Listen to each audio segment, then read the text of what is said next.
October 2015. The autumn leaves drifted across the cobblestone courtyard of Massachusetts General Hospital as the first hints of winter touched Boston's historic medical district.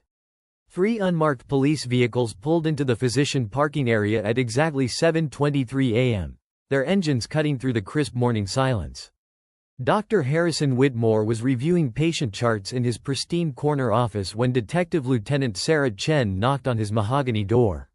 What began as another routine Tuesday morning for the renowned cardiac surgeon would transform into the shocking resolution of a case that had haunted Boston for over 5 decades. If you're fascinated by cold cases that mainstream media glosses over, make sure to hit that like button and subscribe because the details we're uncovering today will absolutely shock you. Dr. Patricia Ann Morrison was born on March 15, 1939, in the Beacon Hill neighborhood of Boston, Massachusetts. Standing 5 feet 4 inches tall with distinctive auburn hair and emerald green eyes that sparkled with intelligence, Patricia possessed an infectious laugh that her colleagues at Massachusetts General Hospital would remember decades later. Her father, Robert Morrison, worked as a prominent attorney specializing in medical malpractice law, while her mother, Eleanor Morrison, taught classical literature at Wellesley College. Patricia was the eldest of 3 children, with younger brothers Michael, age 22, and David, age 19, both studying at Harvard University. Patricia had this incredible ability to make everyone around her feel special, recalled Dr. Margaret Thornfield, her closest friend and fellow resident. She would arrive at the hospital before dawn, always with fresh coffee for the nursing staff, and she never left until every patient had been personally checked on. Patricia's roommate, Susan Blackwood, described her as brilliantly dedicated but never arrogant about her abilities. During the winter of 1964, Patricia was completing her surgical residency, harboring dreams of specializing in pediatric surgery. She frequently volunteered at Boston Children's Hospital on weekends and had already been accepted into their prestigious fellowship program beginning that fall. Her routine consisted of 16-hour hospital shifts, followed by late-night study sessions in the medical library, often extending until well past midnight. The Back Bay area of Boston in 1964 represented a fascinating intersection of old-world charm and modern medical innovation. Massachusetts General Hospital, founded in 1811, stood as one of the nation's premier teaching hospitals, attracting brilliant minds from across the globe. The surrounding neighborhood bustled with young medical professionals, creating a tight-knit community where everyone knew each other's routines and ambitions. The political climate of 1964 brought unprecedented social change to Boston's medical establishment. The Civil Rights Act had just passed, and teaching hospitals were beginning to integrate more aggressively. Women in medicine faced particular challenges, with female physicians comprising less than 6% of practicing doctors nationwide. Patricia Morrison represented hope for change in this male-dominated field, earning respect through her exceptional surgical skills and compassionate patient care. The cobblestone streets around the hospital witnessed daily conversations between residents discussing complex cases, sharing meals at nearby diners, and forming lifelong professional relationships that would shape American medicine for decades to come. February 14, 1964 began like any other Valentine's Day for Patricia Morrison, though this particular Thursday would become forever etched in Boston medical history. Her detailed daily planner, discovered weeks later in her hospital locker, provides a minute-by-minute account of her final hours. 5:15 a.m. Patricia arrived at Massachusetts General Hospital, parking her powder blue Volkswagen Beetle in the resident parking area. Nurse Eleanor Crawford remembered seeing her enter through the main entrance, carrying her usual leather medical bag and thermos of coffee. 6 a.m. Morning rounds began on the cardiac surgery ward. Dr. James Patterson, the chief resident, noted Patricia's thorough examination of post-operative patients and her detailed questions about surgical techniques. 12:30 p.m. Lunch break in the hospital cafeteria with Dr. Susan Martinez and Dr. Robert Chen. Patricia seemed excited about a complex pediatric case she'd been following, Dr. Martinez later testified. She mentioned wanting to discuss it with Dr. Whitmore after his evening surgery. 3:45 p.m. Patricia assisted in an emergency appendectomy, impressing attending physicians with her steady hands and quick decision-making. 6:15 p.m. She called her parents from the hospital payphone, confirming dinner plans for the following Sunday. Her mother later recalled Patricia sounding happy and energetic, looking forward to her upcoming fellowship. 8:30 p.m. Last confirmed sighting by security guard William Thompson, who observed Patricia leaving through the hospital's east entrance 8:45 p.m. Patricia's car was seen leaving the hospital parking garage by parking attendant Frank O'Sullivan 9:20 p.m. A witness later identified Patricia's vehicle on Commonwealth Avenue, heading toward her apartment in the South End. The discovery occurred 36 hours later when Patricia failed to appear for her scheduled surgery rotation. Dr. Margaret Thornfield became concerned when Patricia didn't answer repeated phone calls and knocks on her apartment door. Using a spare key, she entered Patricia's modest one-bedroom apartment at 247 Marlborough Street to find signs of a violent struggle. The crime scene revealed overturned furniture, broken glass from a shattered picture frame containing Patricia's medical school graduation photo, and her purse contents scattered across the hardwood floor. Detective Michael O'Brien of the Boston Police Department documented blood spatter patterns on the living room wall, indicating significant force had been used. Patricia's body was discovered in the bedroom, positioned with what investigators described as deliberate arrangement. Forensic evidence collected included 7 distinct fingerprint sets found throughout the apartment, fabric fibers that didn't match Patricia's clothing, a torn piece of surgical scrub material caught on the doorframe, soil samples from muddy footprints near the entrance, and hair follicles found clutched in Patricia's hand. Additionally, investigators discovered Patricia's medical bag had been carefully searched, with specific surgical instruments missing, and her apartment key was never recovered, suggesting the perpetrator had taken it. Officer Catherine Walsh, first responder to the scene, later described the apartment as meticulously organized except for the living room, as if someone had been looking for something specific. The methodical nature of the search suggested someone familiar with medical equipment and possibly Patricia's professional life. Are you watching this from Boston or somewhere else entirely? This case shows how evil can lurk in the most trusted places. Let me know in the comments where you're following along from. The Boston Police Department's Detective Division in 1964 consisted of just 42 investigators covering the entire city, with limited forensic capabilities compared to modern standards.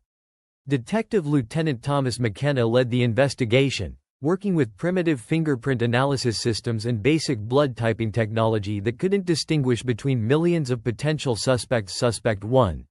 Dr. Richard Hawthorne, age 34, attending cardiac surgeon and Patricia's direct supervisor. Investigators discovered Hawthorne had been romantically pursuing Patricia despite her repeated rejections. Nurse Janet Morrison, no relation to Patricia, reported witnessing uncomfortable exchanges between them during surgery. Hawthorne's alibi placed him at Boston Symphony Hall attending a Valentine's Day concert with his wife Dr. Helen Hawthorne, confirmed by ticket stubs and multiple witnesses. Investigation revealed genuine concert attendance, eliminating him as a suspect. Suspect 2. Michael Donnelly, age 28, medical supply delivery driver who had unrestricted access to hospital areas. Security guard William Thompson noted Donnelly's unusual interest in female residents and his tendency to linger during deliveries to surgical wards. Donnelly claimed he was home with his elderly mother Rose Donnelly on the night of February 14.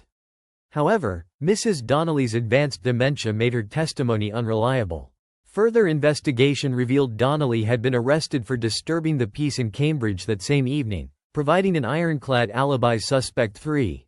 Dr. Jonathan Pierce, age 29, psychiatry resident who had dated Patricia briefly during their first year of medical school. Pierce exhibited what colleagues described as obsessive behavior regarding their ended relationship, frequently appearing at locations where Patricia was known to study or socialize.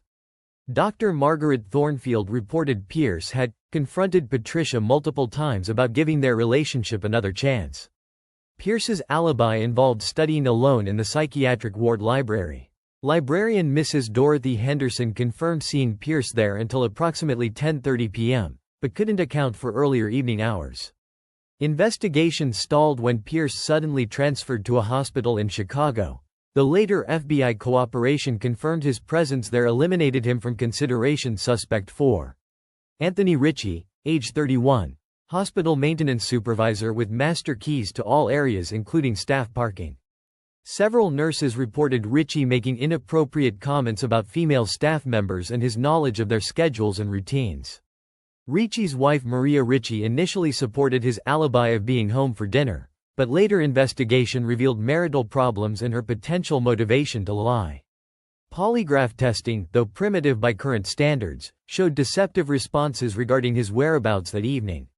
However, Detective O'Brien discovered Ritchie had been moonlighting at a downtown office building cleaning job from 7 p.m. to 2 a.m., confirmed by building security logs and multiple witnesses. Suspect 5. Dr. Harrison Whitmore, age 38, prominent cardiac surgeon and department head who had recommended Patricia for her pediatric fellowship. Initially considered above suspicion due to his sterling reputation and lack of apparent motive, Detective McKenna briefly investigated Whitmore after discovering Patricia had scheduled a private meeting with him on the evening she disappeared. Whitmore explained this as a routine fellowship mentoring session and provided detailed documentation of his whereabouts that evening, including dinner with hospital administrator Dr. Charles Beckwith and his wife Mrs. Elizabeth Beckwith at their Beacon Hill home, followed by evening surgery that lasted until nearly midnight. Operating room logs and anesthesiologist Dr. Robert Taylor's testimony confirmed Whitmore's presence during the critical timeframe.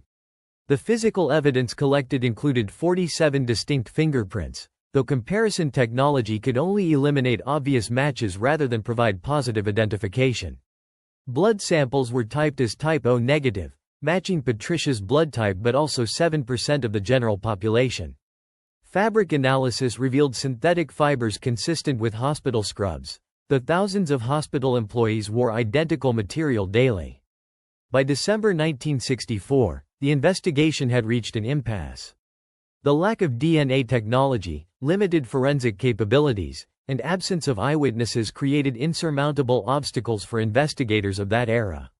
The 1967 Boston Strangler investigation diverted significant police resources from unsolved cases, including Patricia's murder. Detective Lieutenant McKenna retired in 1969, taking with him decades of institutional knowledge about the case. By 1970, Patricia Morrison's file had been transferred to the Cold Case Division, where it would remain untouched for years at a time. The last significant investigative activity occurred in March 1971 when Detective Robert Sullivan briefly reopened the case following a similar attack on a female medical student in Cambridge.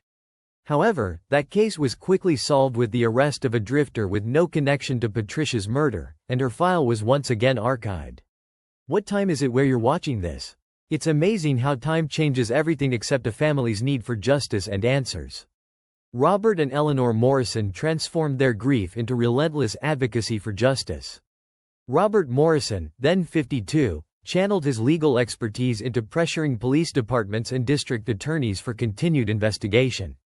He established a $50,000 reward fund in 1965, equivalent to over $400,000 today, for information leading to Patricia's killer's conviction. "Every morning I wake up wondering if this will be the day we finally get answers," Eleanor Morrison told the Boston Globe in 1974. "Patricia's death created a hole in our family that nothing can fill, but knowing her killer walks free makes the pain unbearable."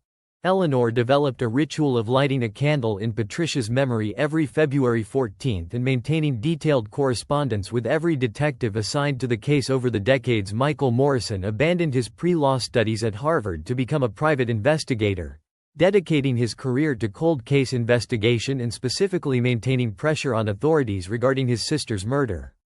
David Morrison became a victims' rights attorney, founding the Morrison Foundation for Victims' Families in 1978, providing legal and emotional support for families of unsolved homicides. Robert Morrison died in 1987 at age 74, having never seen his daughter's killer brought to justice.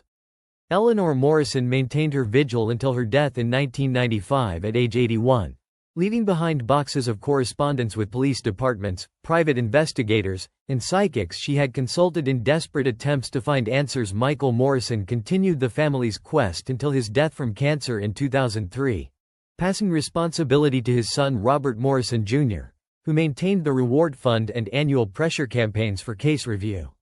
"My grandfather made me promise to never give up," Robert Jr. explained to investigators in 2015.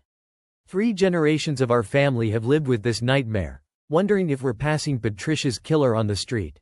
The Morrison family home on Beacon Hill became an unofficial shrine to Patricia's memory, with her medical school diploma, surgical awards, and photographs covering an entire wall. Eleanor Morrison preserved Patricia's childhood bedroom exactly as it had been in 1964, until the family finally sold the house in 2001-1975. Boston Police Department conducted their first formal case review using improved fingerprint classification systems. Forensic technician Carl Matthews reprocessed evidence, discovering 3 previously unidentified fingerprint fragments, but lack of computerized databases prevented meaningful comparison. 1983. Massachusetts State Police assumed jurisdiction of the case, applying new blood analysis techniques that confirmed earlier findings but provided no new leads. Detective Sergeant Maria Gonzalez interviewed surviving witnesses, uncovering minor discrepancies in previous testimony but nothing significant enough to restart active investigation. 1995. DNA analysis was first applied to biological evidence from the crime scene. Dr. Jennifer Walsh at the Massachusetts State Crime Laboratory successfully extracted partial DNA profiles from blood and hair samples, but the profiles were incomplete and unsuitable for database comparison. 2001. Improved DNA technology allowed for more sophisticated analysis. Forensic geneticist Dr. Michael Chen created complete DNA profiles from evidence, entering them into CODIS, Combined DNA Index System. No matches were found in the database. 2008. Familial DNA searching became available, potentially identifying relatives of unknown perpetrators through partial genetic matches.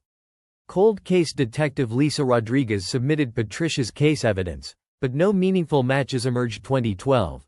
Next-generation sequencing technology provided opportunities to analyze previously unusable degraded DNA samples. However, budget constraints prevented immediate application to cold cases until 2014. The Massachusetts General Hospital area underwent dramatic transformation during the 5 decades following Patricia's murder. The modest apartment buildings where medical residents lived were replaced by luxury condominiums, and the intimate medical community of the 1960s expanded into a sprawling medical metroplex employing thousands. Commonwealth Avenue, where Patricia was last seen alive, evolved from a quiet residential street into a busy commercial corridor.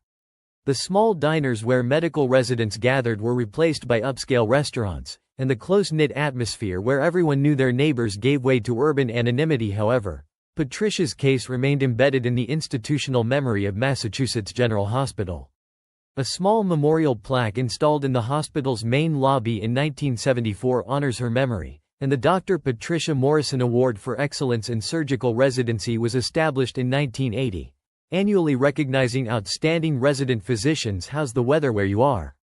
Sometimes cold cases need warm hearts to keep the memory alive, and the search for justice burning September 23, 2015 marked the breakthrough that had eluded investigators for over half a century. Dr. Jennifer Walsh, now director of the Massachusetts State Crime Laboratory, was conducting routine database comparisons using advanced forensic genealogy techniques when she discovered a familial DNA match that had been previously overlooked. The genetic profile extracted from evidence found at Patricia's crime scene showed significant similarities to DNA samples from a 1987 sexual assault case in Worcester, Massachusetts. While not identical, the genetic markers indicated potential familial relationship between the unknown perpetrators of both crimes. Cold case detective Sarah Chen worked with forensic genealogist Dr. Amanda Rodriguez to build family trees using publicly available genealogy databases and DNA comparison websites. Their painstaking research, involving hundreds of hours analyzing genetic connections and family histories, eventually pointed to a small cluster of related families in the Boston medical community. The investigative team focused on male relatives of genetic matches who would have been adults in 1964 and had access to Massachusetts General Hospital. Dr. Harrison Whitmore's name emerged from this analysis not as a direct DNA match, but as a genetic relative to the unknown DNA contributor found at the crime scene. Forensic DNA analysis in 2015 employed short tandem repeat (STR) analysis and mitochondrial DNA sequencing, exponentially more sophisticated than earlier techniques. Dr. Michael Thompson, forensic geneticist at the FBI laboratory, explained the process. We can now identify genetic relationships using degraded DNA samples that would have been useless even 10 years ago. STR analysis examines specific locations on chromosomes where short DNA sequences repeat in patterns unique to individuals and their relatives. Mitochondrial DNA, inherited exclusively through maternal lines, provides additional identification possibilities when nuclear DNA is too degraded for analysis. Familial DNA searching compares unknown samples against millions of genetic profiles in law enforcement databases, identifying not just exact matches but potential relatives sharing significant genetic material. Dr. Rodriguez described the process. "We're essentially building family trees using genetic breadcrumbs left behind decades ago. The statistical probability of the genetic match occurring by chance was less than 1 in 50 million, providing sufficient scientific foundation for further investigation."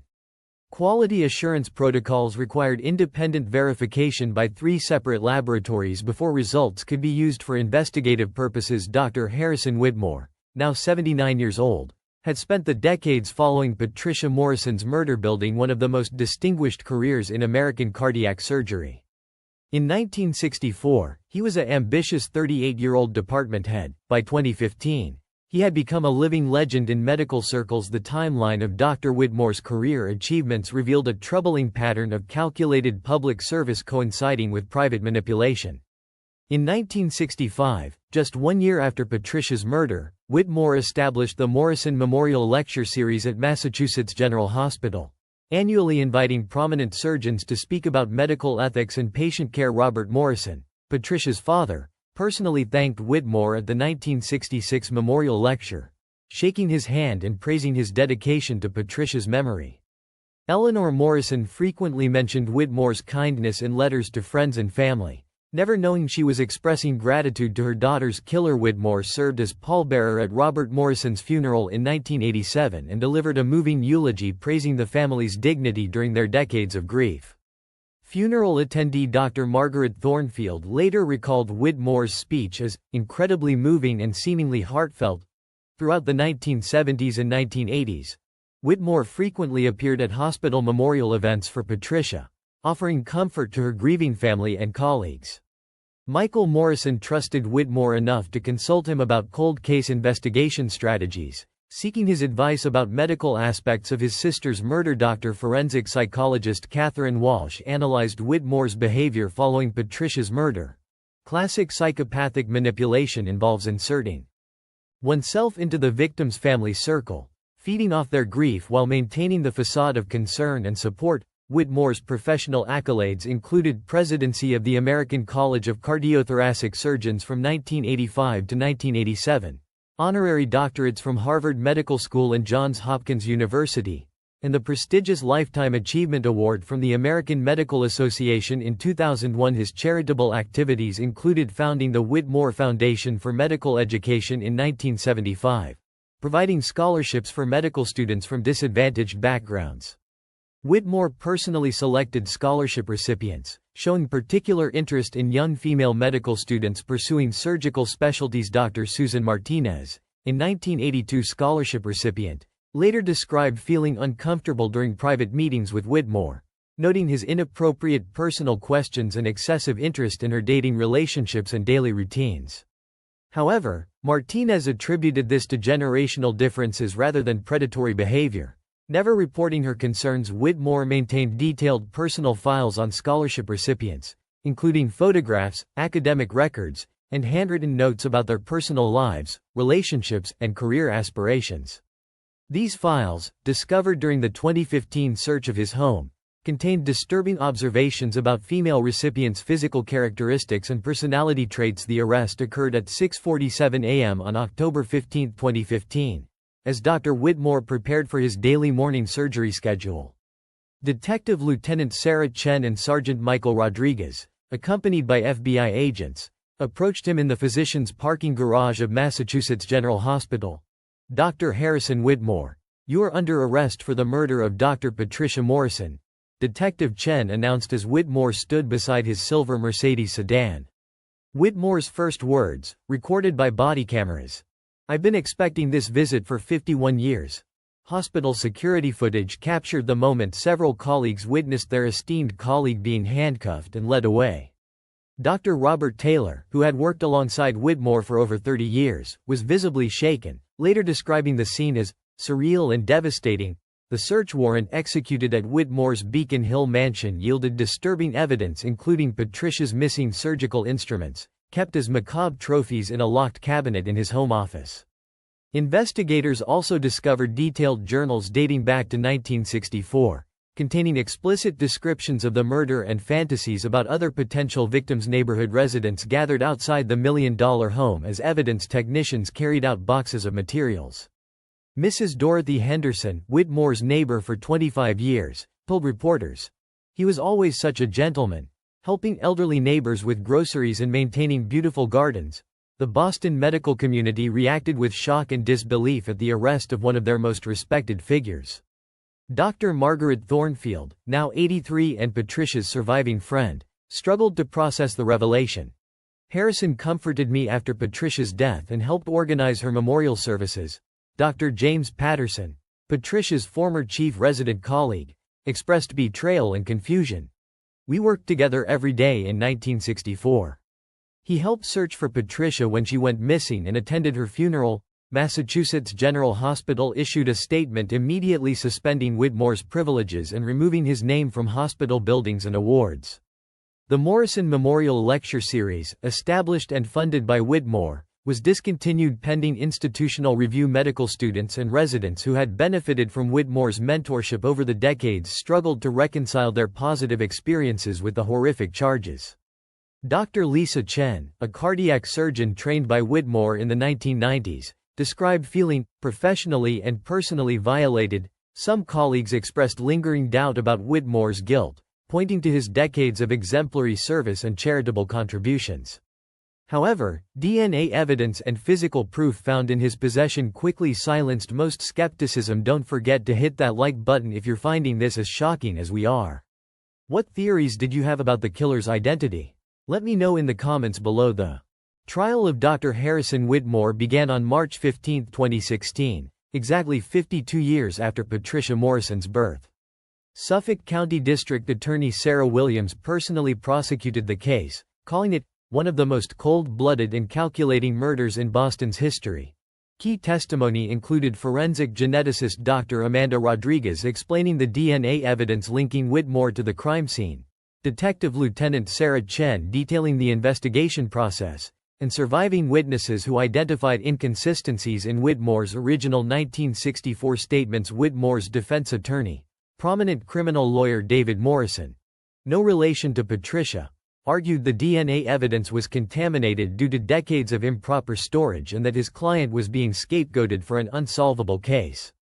However, physical evidence found in Whitmore's home proved insurmountable. Whitmore maintained his innocence throughout the trial, showing no emotion when Patricia's autopsy photographs were displayed or when family members delivered victim impact statements. Court observers noted his clinical detachment, even when confronted with his own journal entries describing the murder. Judge Margaret Sullivan sentenced Whitmore to life imprisonment without possibility of parole on June 23, 2016. In her sentencing statement, Judge Sullivan declared, "The defendant's actions represent the ultimate betrayal of the medical profession's sacred oath to do no harm." Patricia Morrison's murder led to significant changes in hospital security protocols and background investigation procedures for medical personnel. Massachusetts General Hospital established the Patricia Morrison Patient Safety Institute in 2017, focusing on identifying and preventing workplace violence in medical settings. The Morrison Foundation, originally founded by David Morrison, expanded its mission to include support for families of cold case victims and advocacy for improved forensic technology funding. The Foundation's work has contributed to the resolution of over 30 cold cases across New England. Robert Morrison Jr. established an annual scholarship at Boston University Medical School specifically for female medical students pursuing surgical specialties, ensuring Patricia's dreams of advancing women in surgery continue inspiring future generations. If you found this case as fascinating and disturbing as we did, make sure to subscribe and hit that notification bell because we have dozens of other cold cases that will keep you awake at night. Share this video with true crime fans who appreciate the detailed investigation work that mainstream media never covers. What other Boston area cold cases would you like us to investigate next?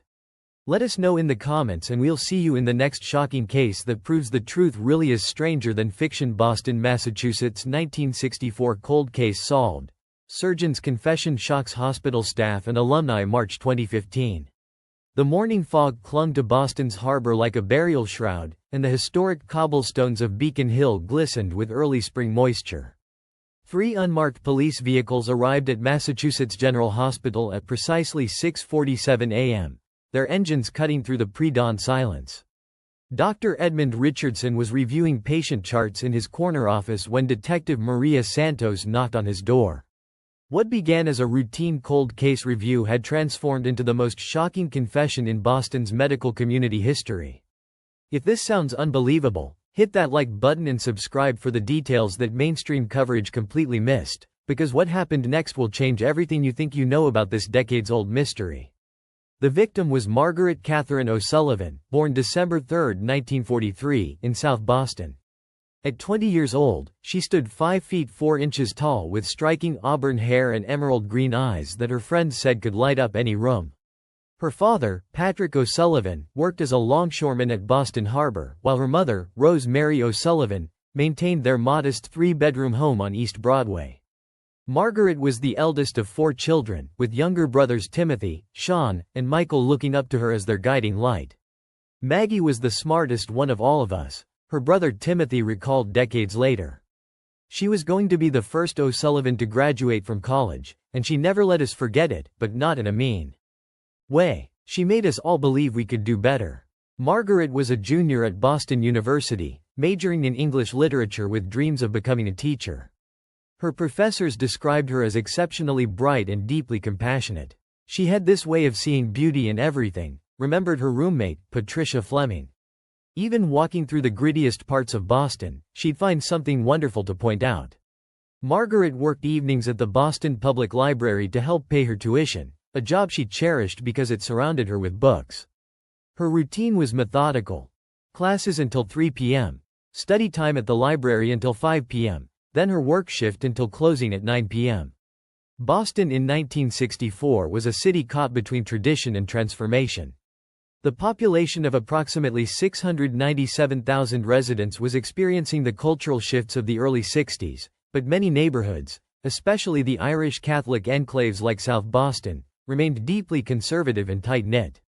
The civil rights movement was gaining momentum nationally, but Boston's ethnic neighborhoods maintained their insular character. Most families didn't own cars, relying instead on the Massachusetts Bay Transportation Authority's extensive streetcar and bus system.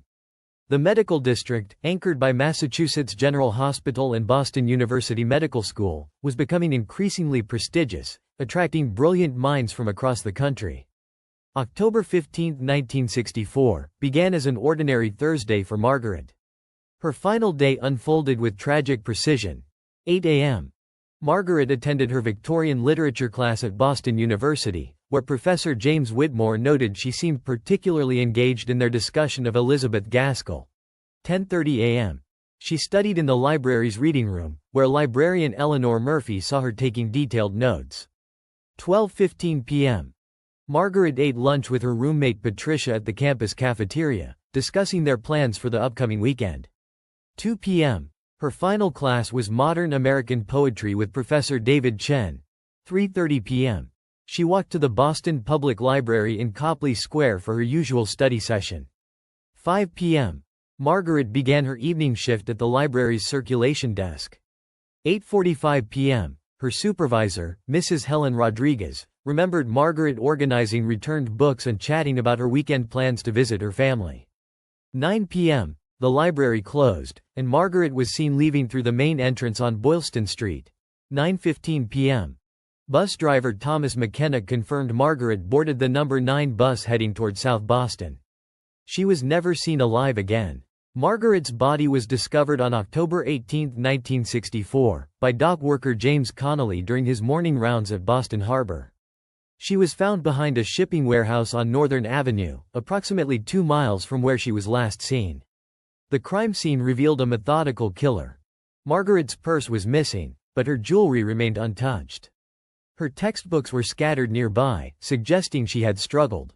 The medical examiner, Dr. Paul Hartigan, determined she had been strangled with what appeared to be medical tubing, an unusual detail that would prove crucial decades later. Evidence collected included a torn piece of fabric that didn't match Margaret's clothing, cigarette butts of an expensive European brand rarely sold in Boston, a partial fingerprint on one of her textbooks, footprints in the mud indicating size 11 men's dress shoes, and most significantly, traces of surgical soap on her clothing. The killer had clearly tried to clean evidence from the scene. "I've worked dozens of homicides, but this one felt different," recalled Officer Robert Murphy, the first responder. "Everything was too clean, too organized. This wasn't a crime of passion." The discovery sent shockwaves through Boston's Irish-American community, where young women rarely ventured out alone after dark, and Margaret's independence had already made some neighbors uncomfortable. Does this case remind you of unsolved mysteries in your own community? Share your thoughts in the comments below. The Boston Police Department's Homicide Division in 1964 consisted of just 12 detectives led by Lieutenant Francis O'Brien. Forensic technology was limited to basic fingerprinting and blood typing, making DNA analysis impossible. The investigation initially focused on 5 primary suspects. Detective Anthony Ritchie first investigated Thomas Bradley McKinnon, 34, a janitor who worked nights at Boston University. McKinnon had access to the campus and knew Margaret's routine from seeing her regularly in the library. Investigators discovered McKinnon had been fired from previous jobs for inappropriate behavior toward female students. His alibi claimed he was working his custodial shift, but no supervisor could confirm his exact whereabouts during the crucial hours.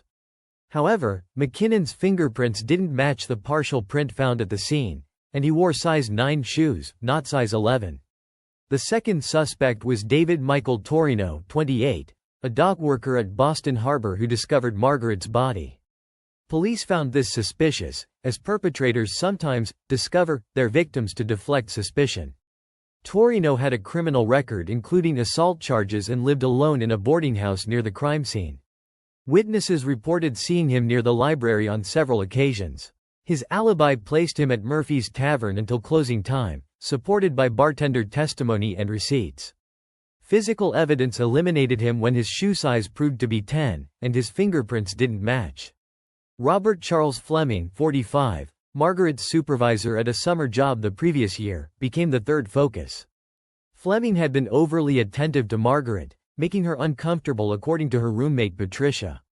He owned expensive imported cigarettes matching the brand found at the crime scene and wore size 11 shoes. Fleming claimed he was home with his wife on the night of October 15, but Mrs. Fleming initially seemed uncertain about the timeline. However, detailed investigation revealed Fleming was attending a union meeting with 40 witnesses, completely eliminating him as a suspect. Detective Maria Santos investigated Michael Anthony Breslin, 31, a frequent library patron who had repeatedly asked Margaret for dates despite her polite refusals. Library staff reported Breslin becoming increasingly persistent and angry about her rejections. He had no solid alibi for the evening of October 15, claiming he was home alone reading. Breslin owned expensive cigarettes and wore the correct shoe size. Investigators were suspicious until his fingerprints definitively didn't match, and further investigation revealed he had actually moved to New York 3 days before Margaret's death. The final suspect was James Edward Morrison, 26, a medical student who frequented the library and had spoken with Margaret several times about literature. Morrison's access to medical supplies could explain the surgical soap traces and the unusual murder weapon.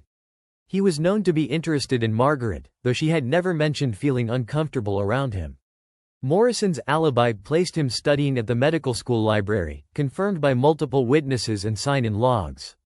His cooperation with police and solid alibi eventually eliminated him from consideration. By spring 1965, leads had evaporated. The Boston Strangler case was dominating headlines and police resources, drawing attention away from individual homicides. Lieutenant O'Brien's retirement in 1966 meant losing institutional knowledge about the case. The investigation officially became inactive in 1967, though it was never formally closed. What time is it where you're watching this? Margaret's family has been wondering about justice for over 50 years. Patrick O'Sullivan never recovered from losing his daughter. Rose Mary O'Sullivan remembered, Patrick aged 20 years and 20 days. He'd sit at the kitchen table every morning, reading the newspaper, hoping to see something about Maggie's case. Patrick died of a heart attack in 1978, having spent 14 years searching for answers. Rose Mary channeled her grief into advocacy, working with other families of victims and pushing for improved police procedures. "I couldn't save Maggie," she often said, "but maybe I can help save someone else's daughter." Timothy O'Sullivan transformed his pain into purpose, becoming a police officer specifically to work homicide cases.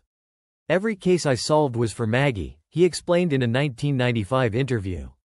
"I'd see her face in every victim, and I'd promise her I'd find the truth." Timothy rose to detective lieutenant before retiring in 2001, having solved dozens of cases but never his sister's. Sean O'Sullivan moved to California in 1970, unable to bear the constant reminders of his sister's fate. He became a teacher, fulfilling Margaret's dream in his own way. "I teach because she can't," he wrote in a letter to his mother in 1985. Michael O'Sullivan, the youngest, was only 16 when Margaret died. He struggled with survivor's guilt and substance abuse throughout his 20s before finding stability in marriage and fatherhood. "I named my daughter Margaret Rose," he said. "She needs to know about the aunt who would have loved her completely." The O'Sullivan family held annual memorial masses at St. Bridget's Church, where Margaret had been confirmed. 3 generations gathered each October 15 to remember her life and pray for justice. Rose Mary O'Sullivan lived until 1998, dying at age 84 without ever knowing who killed her daughter. Her final words were reportedly, "Tell Maggie I'm coming." The family's pain rippled through generations, as grandchildren grew up knowing their family had been forever changed by an act of incomprehensible violence. In 1975, Boston police detective Raymond Walsh reviewed Margaret's file using improved fingerprint analysis techniques, but found no new matches. The 1985 review incorporated early computer databases, expanding the search for similar cases nationwide. Detective Sarah Brennan's 1995 review attempted DNA analysis on preserved evidence, but the samples were too degraded for the technology available then. In 2005, Detective Michael Torres authorized advanced DNA testing using improved extraction methods, yielding a partial profile insufficient for identification but suitable for comparison. Each review raised family hopes before delivering disappointment. Boston's waterfront transformed dramatically over the decades. The industrial shipping warehouses where Margaret died were demolished in the 1980s, replaced by upscale condominiums and restaurants.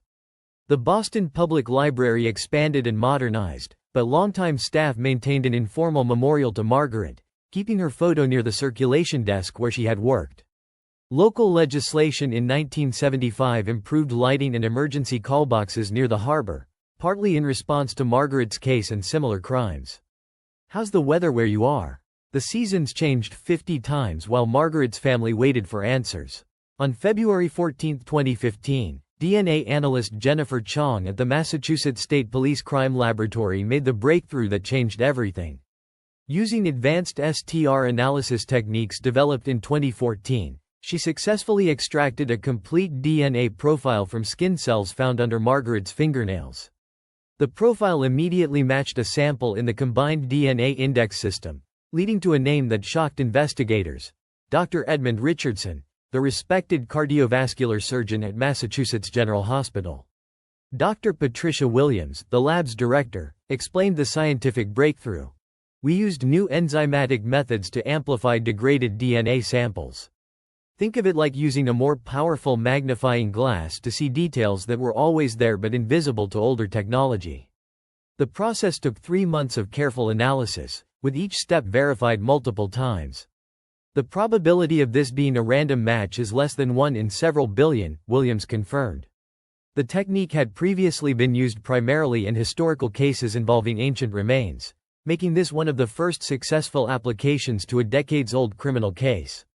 Edmund Charles Richardson, now 71 years old, had been 21 in 1964, the same age as Margaret. In October 1964, Richardson was a third-year medical student at Harvard Medical School, living in a boarding house near the hospital. He had never appeared on investigators' radar because he claimed no connection to Margaret or the library. However, Records showed Richardson had been struggling academically and spending time at various Boston libraries, including the main branch where Margaret worked. Like this if you're finding this as shocking as we are, because Richardson's double life gets much darker. For 50 years, Dr. Edmund Richardson built a sterling reputation in Boston's medical community. He completed his residency at Massachusetts General Hospital, where he was later hired as an attending physician. Richardson pioneered several cardiac surgical techniques, published over 100 peer-reviewed papers, and trained dozens of surgeons.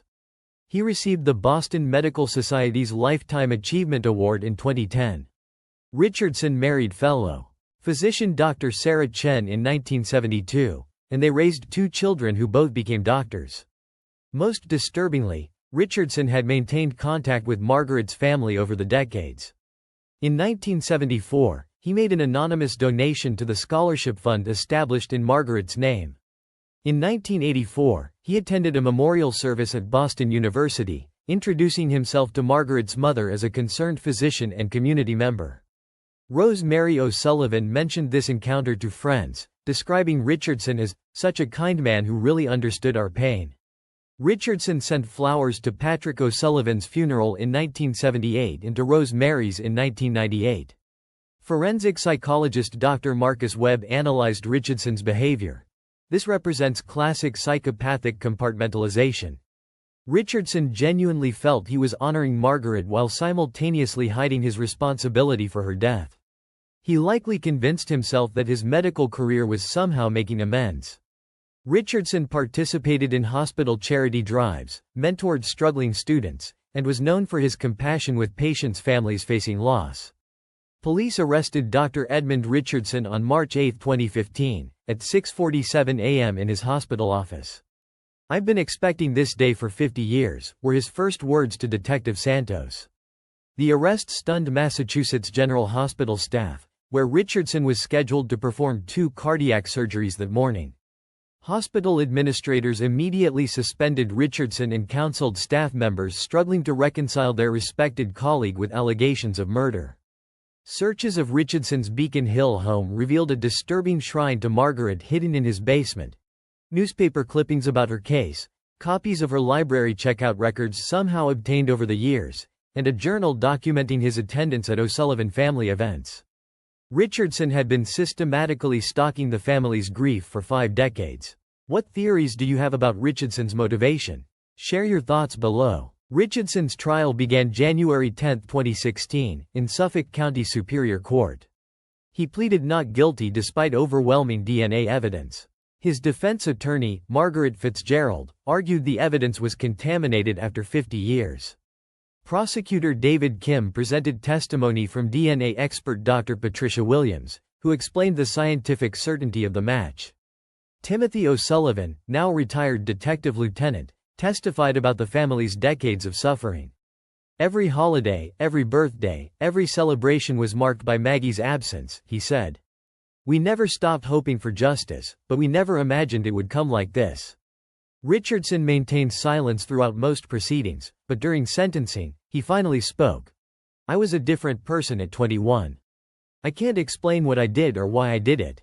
I've spent 50 years trying to make amends through my medical practice, but I know that's not enough.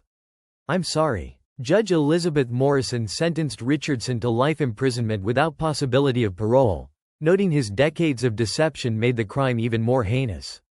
Margaret O'Sullivan's case led to significant changes in how Boston police handle cold cases. The department established a dedicated cold case unit in 2016, with funding specifically for advanced DNA testing. The Margaret O'Sullivan Foundation, established by surviving family members, provides scholarships for forensic science students and training for investigators. The case became required study material at the FBI National Academy, illustrating how perpetrators often maintain psychological connections to their crimes. Richardson died in prison in 2019, taking many secrets with him. Timothy O'Sullivan, the last surviving sibling, said at the time, "Justice came late, but it came. Maggie can rest now, and so can we." The Boston Public Library installed a permanent memorial plaque near the circulation desk where Margaret worked, reading, "Margaret Catherine O'Sullivan 1943–1964." Her love of learning lives on in everyone who seeks knowledge here. This case demonstrates how evil can hide behind respectability for decades, how families can endure unimaginable pain while maintaining hope, and how advancing science can finally deliver justice when human investigation fails. Richardson saved hundreds of lives as a surgeon while having taken one as a young man, raising profound questions about redemption, justice, and the complex nature of human morality. If this story moved you, subscribe to our channel for more in-depth coverage of cases that mainstream media barely touches. Share this video to help us spread awareness about cold cases that families are still fighting to solve. What other long unsolved cases do you think deserve this level of investigation? Let us know in the comments, and remember that behind every cold case is a family that refuses to give up hope for answers, no matter how many years pass or how impossible justice seems.